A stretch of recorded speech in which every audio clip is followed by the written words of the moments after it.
कहते हैं कि शब्द बाण की तरह होते हैं, एक बार मुंह से निकल गए तो वापस नहीं आते।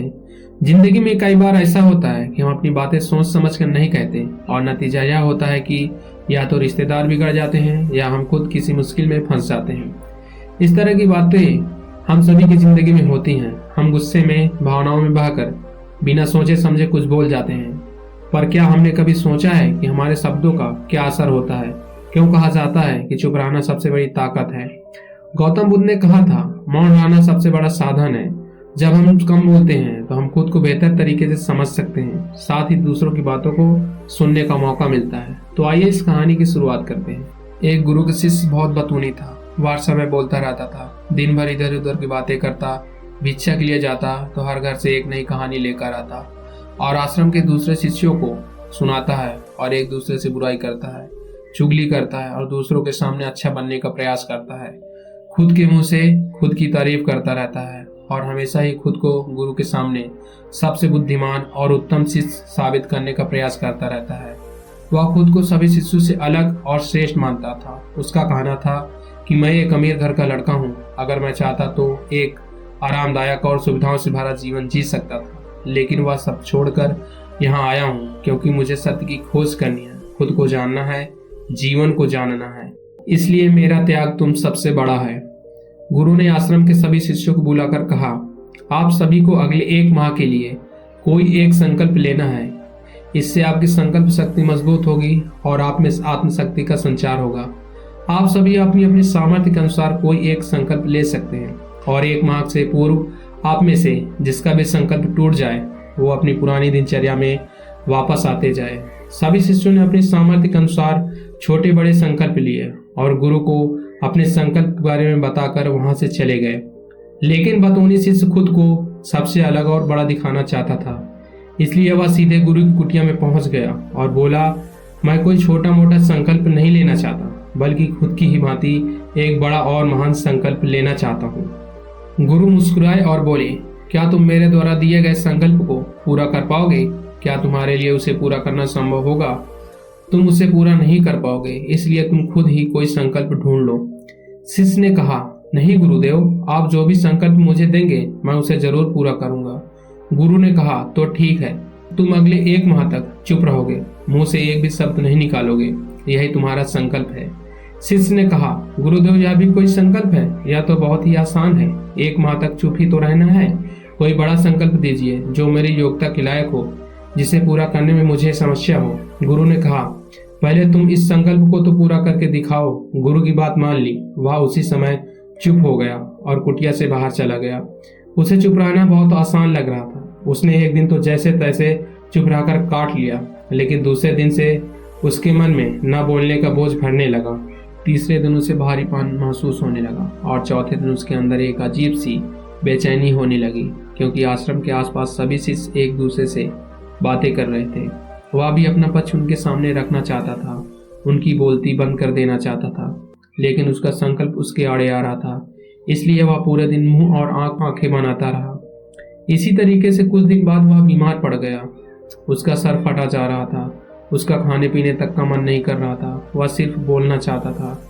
वह गुरु के पास गया और उनके सामने बैठकर उन्हें बताया, गुरुदेव, मैं बोलना चाहता हूँ, बिना बोले मुझे सांस तक नहीं आ रही, मेरा दम घुटता जा रहा है, मैं अंदर ही अंदर पागल होता जा रहा हूँ, मैं क्या करूँ? संकल्प तोड़ना चाहता हूँ। गुरु मुस्कुराए और बोले, संकल्प तो तोड़ने के लिए ही होते हैं, लेकिन जो अपने संकल्प को पूरा कर लेता है वही अपनी आंतरिक शक्ति को बढ़ा पाता है, और जो अपनी आंतरिक शक्ति को बढ़ा लेता है वह समझ और जागृति की राह पर आगे बढ़ जाता है। संकल्प का लेना भी तुम्हारे ही हाथ में था और इसे तोड़ना भी तुम्हारे ही हाथ में है। हमारे बहुत से गुरु भाई अपने संकल्प को तोड़कर अपनी पुरानी दिनचर्या में वापस आ चुके हैं। अगर तुमसे नहीं हो पा रहा तो तुम भी संकल्प तोड़कर अपनी पुरानी दिनचर्या पर वापस जा सकते हो। लेकिन याद रहे, अगर आज तुम इस छोटे से संकल्प को पूरा नहीं कर सकते तो तुम अपनी बाकी पूरी जिंदगी को कैसे संभाल सकोगे? मुझे इसका जवाब दो। बाकी फैसला पूरी तरह से तुम्हारे हाथों में है। गुरु की यह बात शिष्य के दिल में चोट कर गई। वह बिना कुछ बोले वहां से वापस चला गया और खुद को अपनी कुटिया में बंद कर लिया। वह केवल अपने जरूरी कामों के लिए ही कुटिया से बाहर निकलता, बाकी सारे समय कुटिया के अंदर ही बैठा रहता। 15 दिन बीत चुके थे और आश्रम के लगभग सभी शिष्यों का संकल्प अब तक टूट चुका था, लेकिन उस बतूनी शिष्य का संकल्प अभी भी जारी था। संकल्प लेने के बाद भी अब तक उसने एक भी शब्द ना बोला था। सारा आश्रम हैरान था कि इतना बोलने वाला इंसान चुप कैसे हो गया। 15 दिन बीतने के बाद वह दोबारा अपने गुरु के पास गया और बताया कि गुरुदेव, मैं बाहर से तो चुप हूँ, लेकिन मेरे भीतर बहुत सी आवाजें हैं, बहुत सी चीख पुकार और शिकायतें हैं। मैं अंदर ही अंदर बात करता रहता हूँ। मेरे मन में तरह तरह के प्रश्न उठते रहते हैं। मैं बाहर से जितना मौन हूँ, भीतर से उतनी ही शोर शराबे में हूँ। मुझे शक हो रहा है, क्या मेरा संकल्प अभी भी जारी है? गुरु ने कहा, हाँ, तुम्हारा संकल्प अभी भी जारी है, लेकिन जब तक लोगों की यह आवाज तुम्हारे कानों में पड़ती रहेगी, तुम्हारा मन बोलता रहेगा, क्योंकि इसे तो आदत है बोलने की। तुम भले ही बाहर से चुप रहो, लेकिन तुम अंदर ही अंदर बोलते रहोगे। तुम्हें इन बातों से, इन आवाजों से दूर जाना पड़ेगा। जिससे शिष्य ने गुरु को प्रणाम कर वहां से चला जाता है और सुबह होते ही अपनी कुटिया को छोड़कर जंगल की तरफ चला जाता है। कई दिन बीत जाते हैं, संकल्प का समय भी पूरा हो जाता है, लेकिन वह लौट कर वापस नहीं आता। आश्रम में सभी शिष्यों को डर था कि कहीं जंगली जानवरों ने उसे खा न लिया हो। इसी बीच उसे ढूंढने की बहुत कोशिश की गई, लेकिन वह कहीं नहीं मिला। सभी गुरु भाइयों ने मान लिया था कि जंगली जानवरों ने उसे अपना शिकार बना लिया है, लेकिन गुरु को ऐसा नहीं लगता था। एक दिन आश्रम का एक शिष्य गुरु के पास आया और बोला, गुरुदेव, उस बतूनी शिष्य के साथ क्या हुआ होगा? क्या जानवरों ने उसे मार दिया होगा? गुरु ने कहा, हो सकता है कि जानवरों ने उसे अपना शिकार बना लिया हो, लेकिन उसके न लौटने की एक दूसरी वजह भी हो सकती है। शायद उसे वो मिल गया हो जिसके लिए वो गया था। शिष्य ने पूछा, गुरुदेव, क्या ज्यादा बोलना इतना हानिकारक होता है? गुरु ने कहा, इंसान के जीवन के बहुत सारे दुखों में से एक यह दुख भी है कि वह कभी चुप नहीं रह सकता, हमेशा कुछ न कुछ बोलता ही रहता है। सिर्फ हमारे बोलने के कारण हमारे आधे से ज्यादा दुख पैदा होते हैं। परिवार के अधिकतर झगड़ों की वजह हमारा बेमतलब बोलना ही होता है। हम में से कोई भी चुप नहीं रहना चाहता। हम बस सामने वाले को सुना देना चाहते हैं, जो भी हमारे मन में है सब निकालकर उसके मन में बैठा देना चाहते हैं। उसे समझा देना चाहते हैं कि देख, तू गलत है, मैं सही हूँ, आखिर ये कहाँ तक उचित है। और इस तरीके से सब एक दूसरे की सड़ी गली बातों को ग्रहण कर रहे हैं और एक दूसरे को सुनते रहते हैं। इस तरीके से सुनने और सुनाने का यह काम जिंदगी भर चलता रहता है, लेकिन इस तरीके से हम अपनी समझ खो देते हैं। अपना समय, अपना जीवन, अपनी समझ और सबसे महत्वपूर्ण वो कीमती पल जो दिए जा सकते हैं, जिनको अनुभव किया जा सकता है, जिसमें आनंद को प्राप्त किया जा सकता है।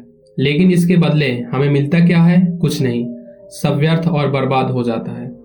इस पागलपन में हमने क्या खो दिया, इसका एहसास केवल कुछ ही लोगों को हो पाता है। बाकी लोग जैसे उन्हें अपने आने का पता नहीं, वैसे ही उन्हें अपने जाने का पता नहीं चल पाता।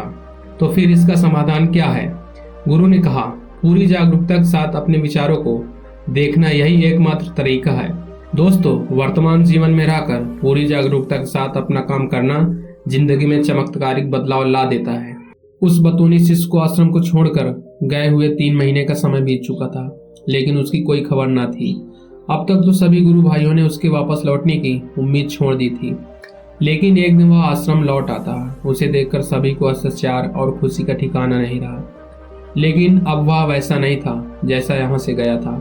वह कुछ और ही बनकर वापस आया था। उसके अंदर एक गजब का बदलाव महसूस किया जा सकता था। उसके चेहरे पर एक गजब का ठहराव और आंखों में बड़ी शांति थी। सभी गुरु भाइयों ने उसे चारों तरफ से घेर लिया और बातें करने लग गए। वह अपने गुरु भाइयों से बातें करने लगा। उससे बात करने वाले सभी शिष्यों ने यह अनुभव किया कि अब वह पहले जैसा उतावला और बतूनी नहीं रह गया था। उसके मुंह से एक भी शब्द बहुत ही सूखे हुए और मधुरता के साथ निकल रहे थे। थोड़ी देर तक गुरु भाइयों से बात करने के बाद वह सीधा गुरु की तरफ चला गया। उसने गुरु के चरण छुए और कहा, गुरुदेव, क्या मैं अभी भी मौन हूँ? क्या अब भी मेरा संकल्प जारी है? गुरु ने कुछ देर तक शिष्य की आंखों में बड़े ध्यान से देखा और कहा, तुम अब भी मौन हो। तुम्हारे मुंह से एक भी शब्द निकल नहीं रहा और तुम्हारा संकल्प पूरा हो गया है। शिष्य ने कहा, गुरुदेव, जब मैं आश्रम से गया था तो मैं तो चुप था, लेकिन मेरे अंदर बहुत सी आवाज थी। मन में बहुत सारे प्रश्न थे और वह बंद नहीं हो रहे थे। तो मैं जंगल की तरफ चला गया, इस उम्मीद से कि वहां मुझे शांति मिलेगी और मेरे मन की बकबक कम हो जाएगी। लेकिन मैं जितना एकांत में जाता गया, मेरे अंदर की आवाज़ उतनी ही तेज होती गई। मेरे भीतर की और पुराने से पुरानी आवाज़ मुझे सुनाई देने लगी। तब जाकर मैंने महसूस किया कि मैं कितना गलत कर रहा था। दोस्तों, जितना बोलोगे उतना फंसोगे। यह कहावत हमें सिखाती है कि बोलने से पहले सोचना और अपनी बातों में संयम रखना बेहद ज़रूरी है। अनावश्यक या बेवजह की बातें करने से हम अपने लिए समस्याएं खड़ी कर सकते हैं। शब्दों का सही उपयोग ना केवल हमारी बुद्धिमत्ता को दर्शाता है, बल्कि हमें अनावश्यक विवादों और परेशानियों से बचाता है। शांत रहकर और सोच समझकर बोलने वाला व्यक्ति हमेशा अधिक सम्मान और सफलता प्राप्त करता है। इसलिए जीवन में कम बोलने और अधिक सुनने की आदत अपनाएं। धन्यवाद।